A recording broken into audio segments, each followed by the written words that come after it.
Putri yang Kubuang. Novel, Nyala Mentari. Penulis, Mande Hanifah. Episode 3. Aku sudah mengumpulkan beberapa informasi yang mungkin akan berguna untuk mencari ibu. Entah mengapa, ada sebagian hatiku yang mulai membenarkan tindakannya. Namun, sebagian lainnya masih enggan menerima dan mengutuk perbuatannya. Andai saja dia tidak membuangku, barangkali aku tidak akan pernah mengenal perempuan baik seperti Mami. Serta hidup dalam perlindungan lelaki nyaris sempurna bernama Kairo. Tentu saja mensyukuri tinggal di lingkungan yang paling aman, yang selalu kusebut rumah. Mungkin, mulai sekarang aku harus bisa berdamai dengan takdir yang Tuhan pilihkan untukku. Ponselku berdering. Di layarnya tertera nama admin tempat di mana aku menempuh kelas khusus untuk menjadi balerina. Sejak kecil Mami sudah meracuni otakku dengan impian-impian menjadi seorang penari balet profesional. Sebenarnya itu adalah impiannya yang tidak pernah menjadi kenyataan. Hingga tugas meraih mimpi-mimpi itu ia alihkan ke pundakku. Aku tidak menolak, karena sama sepertinya, aku pun jatuh cinta pada seni yang satu itu. Meski aku harus berlatih keras. Luka-luka pada jempol kakiku adalah hasil dari perjuangan memakai sepatu balet itu. Barangkali, setelah Kakkai pergi ke Singapura aku juga akan berhenti dari tempat kursus. Meski aku baru menekuninya beberapa minggu sebelum Mami meninggal. Alasanku cukup jelas, aku tidak ingin Kakkai memikirkan biaya hidupku lagi. Mulai saat ini aku akan berjuang sendiri untuk tetap bertahan. Kita akan mengadakan pertunjukan perdana akhir minggu ini. Nala harus bersiap-siap untuk itu. Tersengar suara dari seberang sana. Aku sudah sangat hafal intonasi dan logat bahasanya. Pertunjukannya akan diadakan minggu depan. Aku menggantung pembicaraan. Sepertinya aku tidak harus melakukannya. Pertunjukan perdana sekaligus akan menjadi yang terakhir itu akan diadakan bertepatan dengan jadwal penerbangan Kakkai. Aku tentu tidak akan melewatkan perpisahan dengan Kakkai. Entah kapan kami akan bertemu kembali. Mengingat hal itu hatiku kembali ngilu. Rasanya baru kemarin kami tumbuh bersama, mengapa tiba-tiba harus berpisah? Kurasa aku tidak bisa. Maaf. Aku mengatakannya dengan berat hati. Itu impianku sejak lama tapi aku harus menguburnya dalam-dalam. Kakkai tiba-tiba saja merebut ponsel dari genggamanku. Entah dia datang dari arah mana. Nyala Mentari akan datang ke pertunjukan. Aku akan pastikan hal itu. Sampai bertemu di latihan malam ini, Miss. Terima kasih banyak. Kakkai menutup panggilan telepon. Tanpa rasa bersalah ia memberikan ponsel padaku. Tangannya menjawil pipiku kemudian. Kakak tidak ingin aku mengantar ke bandara. Aku bisa menunda jam keberangkatan. Kamu harus ke pertunjukan. Mami pasti akan senang melihatnya. Kak, apakah kita akan bertemu kembali? Maksudku, apakah kakak akan kembali? Kuatur intonasi suara sedemikian rupa agar Kakkai tidak bisa meraba kepedihan yang tengah berkelindang dalam dadaku. Aku harus terlihat sekokoh gunung meski batinku sedang lembek layaknya lumut mengambang di permukaan telaga. Tentu saja, kamu pasti tahu, Nala. Kakak juga tidak bisa lama-lama berpisah denganmu. Terlalu banyak kenangan yang kita lalui bersama. 22 tahun, bukan waktu yang sebentar bukan. Tapi, maaf belum bisa mengajakmu ikut serta. Kamu tahu sendiri alasannya, kan? Di sana kakak akan menumpang sementara di rumah Om Handi. Sampai keuangan kita stabil kembali. Apakah kakak akan serumah dengan Mauren? Apakah adik kecilku sedang cemburu pada putri tunggal Om Handi itu? Kakkai tersenyum geli. Aku tidak suka kakak terlalu dekat dengannya. Dia tidak pantas menjadi kakak iparku. Entahlah, sejak dulu aku tidak menyukai Mauren. Kakak pasti bisa mendapatkan yang jauh lebih baik. Kakak lelaki terbaik, harus bersanding dengan perempuan baik pula. Sudah makin panas. Nanti kulitmu terbakar. Ayo kita masuk. Kira-kira bunda masak apa ya? Kakek berpaling seiring embusan angin yang menjatuhkan beberapa helai daun pohon ek. Derak ranting terpijak terdengar setelahnya. Aku masih enggan melangkah. Kak, sejak kapan kakak mengetahuinya? Aku sedikit berteriak karena angin kencang hampir saja menenggelamkan suaraku. Kakek berhenti lantas berbalik. Ia menggulung jarak. Kami sejajar sekarang. Bahwa kita bukan saudara kandung.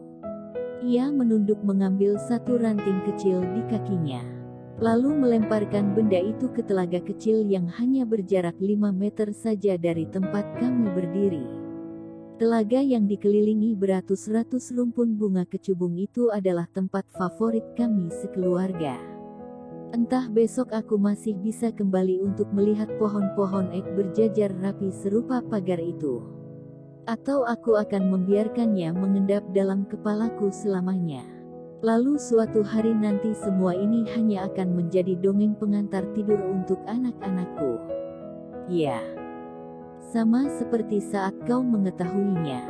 Keluarga kita terlalu rapi menyimpan rahasia, bukan? Jawab kakek tanpa mengalihkan pandang padaku. Tangannya sibuk mematah-matah ranting. Nala, kau akan tetap jadi adikku yang manis. Tunggu sampai aku pulang kembali. Kakek bicara lagi. Kali ini kedua tangannya memegangi pundakku. Mataku berkaca-kaca. Jangan cengeng. Kamu jelek kalau menangis, katanya lagi. Ia merapikan rambutku yang sedikit berantakan. Angin baru saja mengantar aroma jeruk dari tubuh kakek ke hidungku. Aroma yang sudah kukenali sejak remaja. Aroma yang barangkali akan kurindu setengah mati. Nanti. Beberapa menit kemudian kami sudah beriringan menuju rumah. Namun, kali ini aku tidak meminta dia menggendongku di punggung. Atau aku sengaja bergelayut di pundaknya. Atau berusaha mendorong-dorong tubuhnya hingga nyaris tersungkur. Tiba-tiba aku merasa ada jarak menganga di antara kami. Biasanya dia akan menarik-narik rambutku, atau mengaitkan kakinya ke tungkaiku. Atau memaksa menggendongku sampai tiba di pintu samping. Tak jarang juga kami berpacu lari untuk sampai di rumah. Kami secanggung ini sekarang. Aku telah bersiap untuk latihan terakhir malam ini. Kakek ke kantor pusat, mungkin mengurus segala sesuatu yang dibutuhkan untuk membuat perusahaan kembali membaik. Seperti biasa aku lebih memilih naik kendaraan umum ketimbang diantar oleh supir pribadi Mami. Oh, aku lupa kemarin Papi juga sudah memberhentikan beberapa karyawan yang biasa bekerja di rumah ini kecuali Bunda. Dari selentingan yang kudengar, Bunda akan ikut Papi ke Singapura meski bukan untuk menetap. Aku merapikan syal, menguncir rambut lebih tinggi dan memoleskan sedikit blush on ke pipi. Jika tidak begitu, mukaku akan terlihat sangat pucat. Kadang aku suka geli sendiri melihat bulu mataku yang berwarna pirang. Meski begitu, aku tidak terlalu tertarik untuk memolesnya hingga berwarna hitam atau coklat. Kecuali pada waktu-waktu tertentu. Sedang pertunjukan atau karnaval misalnya. Bibirku pun kadang kubiarkan seperti apa adanya saja. Pucat memang, tapi aku selalu mencintai tubuhku yang seperti ini. Mami telah menanamkan hal itu dalam tempurung kepalaku sejak kecil. Hingga aku mampu berdiri tegak menghadapi dunia. Meski berbeda dari orang pada umumnya. Nala. Sebelum melangkah keluar dari pintu utama, Papi memanggilku. Kita bisa bicara sebentar di ruangan Papi. Tentu, Pi. Aku mengikuti Papi dari belakang. Ruang kerja Papi sudah setengah kosong. Banyak barang yang sudah dikemas ke dalam kotak-kotak kardus. Sedih kembali menyergapku. Waktu perpisahan mungkin semakin dekat. Nala, rumah ini akan disita oleh bank. Artinya kita tidak bisa lagi tinggal di sini. Yang Kay tahu bahwa Papi telah menyediakan tempat untukmu dan Bunda. Namun, Papi belum bisa melakukannya saat ini. Untuk sementara kamu bisa mencari tempat di dekat kota dan mulailah mencari pekerjaan. Papi cuma bisa membantu sebanyak ini. Papi meletakkan bungkusan coklat di meja. Aku tahu itu uang. Papi tidak usah membekaliku dengan uang. Rasanya tabunganku cukup untuk bertahan selama beberapa bulan. Untuk sementara aku akan berhenti kuliah dan kursus balet sampai mendapatkan pekerjaan. Papi mungkin lebih butuh uangnya daripada Nala. Oh baiklah kalau begitu, jawab Papi dingin. Nala, tapi tolong ini menjadi rahasia di antara kita saja. Kay tidak boleh tahu tentang ini. Maksud Papi tentang rumah tinggal itu, juga uang ini. Papi yakin saja, Nala selalu bisa menjaga rahasia. Bagus. Tapi, Papi, bolehkah Nala bertanya satu hal saja? Ya. Kenapa Papi tidak pernah bisa menerima, Nala? Aku menunduk, tidak percaya dengan apa yang baru saja aku ucapkan. Papi terdiam agak lama. Sesaat kemudian ia mengetuk-ngetukkan jemarinya ke atas meja. Aku tahu ia tengah memilih kalimat yang pantas. Karena Mami sangat sayang padamu.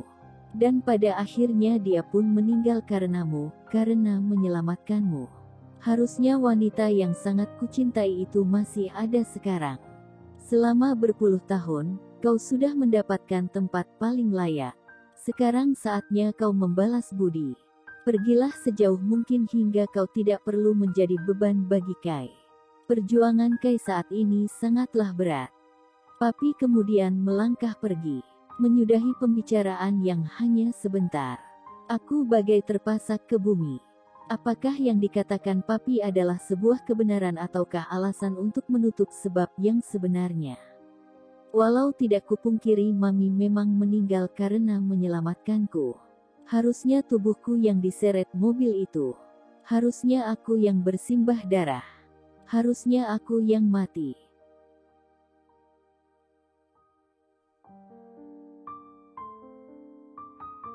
Papi. Aku bergegas setelah menyadari Papi menjauh. Aku harus mengatakan sesuatu. Papi, terima kasih telah mengizinkan Nala memiliki hidup yang sangat luar biasa di rumah ini. Terima kasih banyak. Semoga suatu hari nanti Nala bisa membalas semua jasa Papi. Kau tak perlu melakukannya. Cukup menjauh saja. Berhentilah menjadi beban.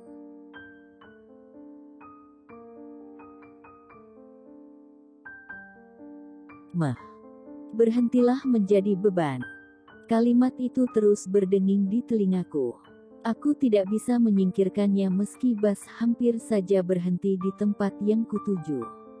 Nalarku masih tidak bisa mencerna alasan Papi sebenci ini padaku. Nala.